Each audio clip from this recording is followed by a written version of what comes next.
हम भारतीय चित्रकला के षडंग की बात कर रहे थे, जिसके अंतर्गत हमने रूप भेदा प्रमाणानि भाव लावण्य योजनम सादृश्य वर्णिका भंगम इति चित्र षडंगकम इसकी हमने पालना की है।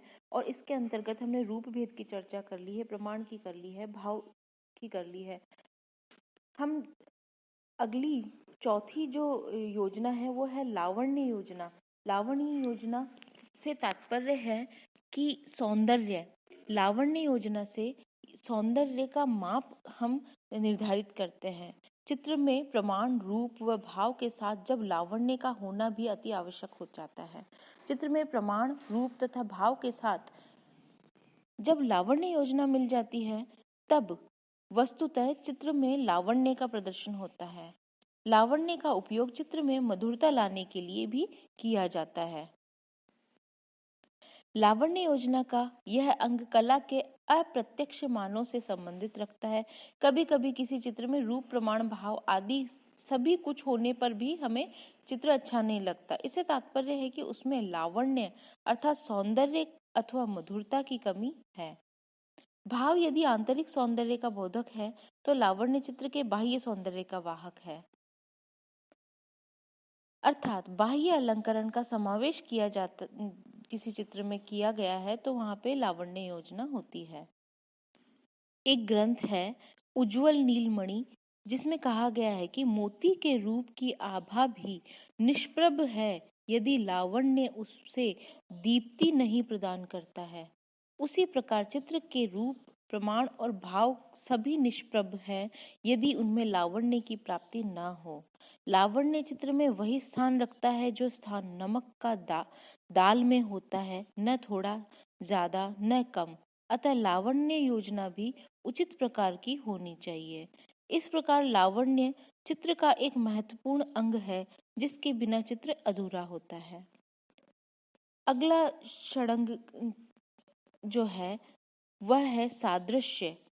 सादृश्य जिसका अर्थ है आकृतियों की अनुरूपता, अर्थात वस्तु विशेष की प्रकृति से समानता होना।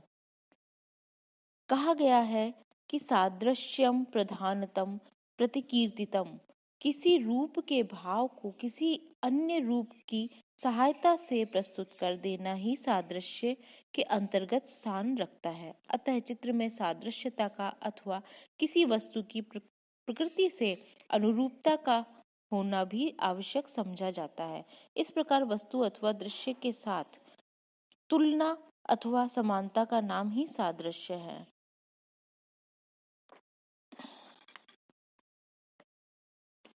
हम देखते हैं कि किसी वस्तु का चित्र अंकित करते समय उसमें उस विशेष वस्तु की से तुलना का अभाव होता है, तो उस वस्तु विशेष का चित्र नहीं कहा जाएगा।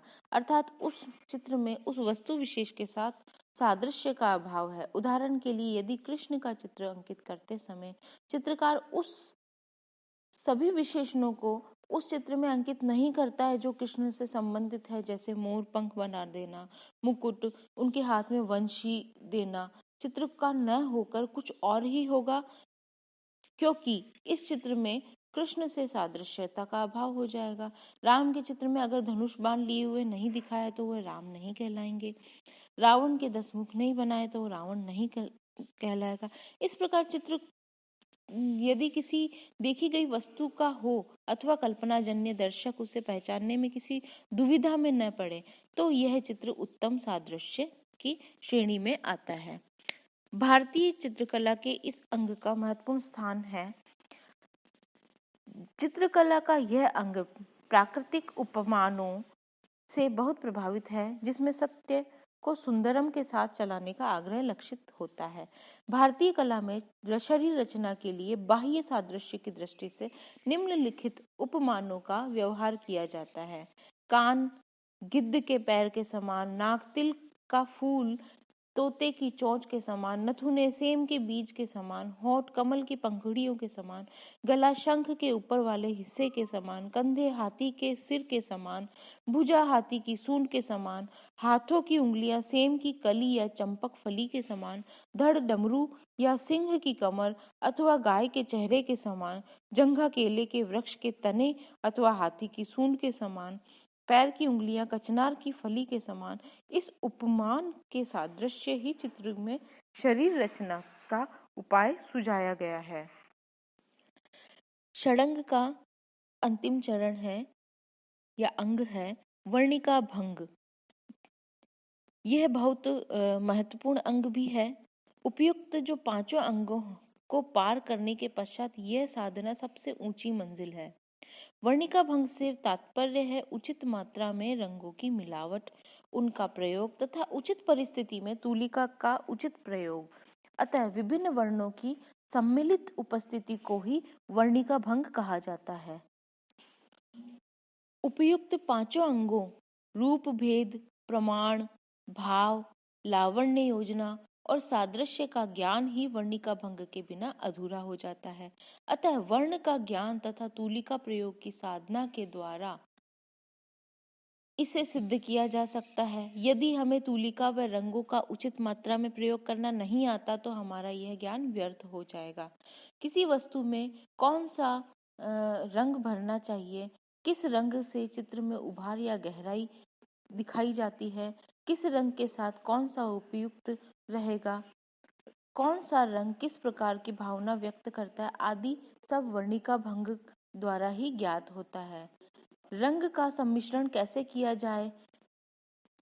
प्रकृति में जो वस्तुएं, पशु पक्षी, पेड़ पौधे, फूल पत्तियां इत्यादि अनंत प्रकार की वस्तुएं दृष्टिगोचर होती है, उनके रंग भी पृथक पृथक होते हैं। अतएव उन वस्तुओं में उन्हीं के अनुसार रंगों का प्रयोग करना वर्णिका भंग से संबंध रखता है। तुलिका और रंग आदि के प्रयोग का ढंग से या सही तरीके से ढंग, समय और उसकी आवश्यकताओं के साथ साथ बदलता रहता है। प्राचीन काल में घास की तुलिकाओं का ही प्रयोग होता था। बाद में घास की तुलिकाओं के स्थान पर बालों के ब्रशों ने ले लिया। मुगल काल में अत्यंत बारीक रेखाओं के लिए गिलहरी के ब्रशों का उपयोग होने लगा। रंग और उनके व्यवहार की रीति में भी समय के अनुसार परिवर्तन होता रहा है। यद्यपि प्रमुख वर्ण 5 ही माने गए हैं, किंतु उनके सम्मिश्रण से असंख्य उपवर्ण बनाए जा सकते हैं।